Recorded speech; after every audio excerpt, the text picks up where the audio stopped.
alam lichi ni ne mangmun ka he manalam che kog lo pupe bong nang le a hop pet lo te bong nang le a hop pet lo te nang chong hom ji lo ti nang pan kai ke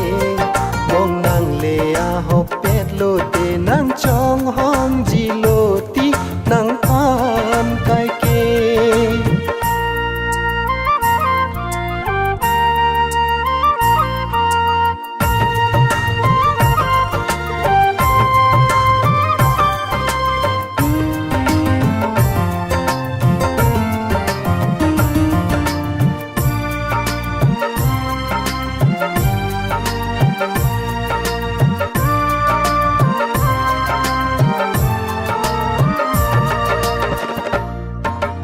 kang ho nang phana joy ne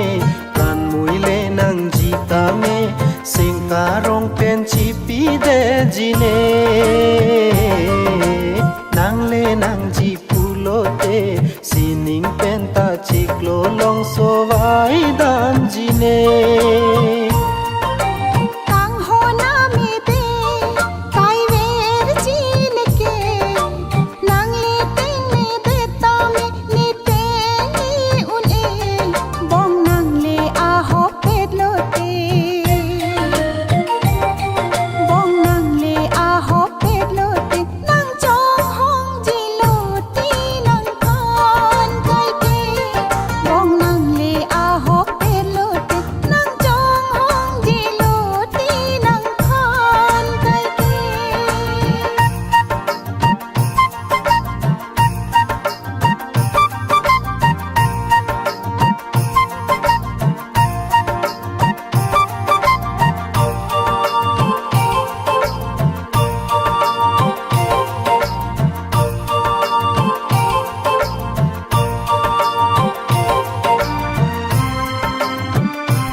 pena ka prega phanja di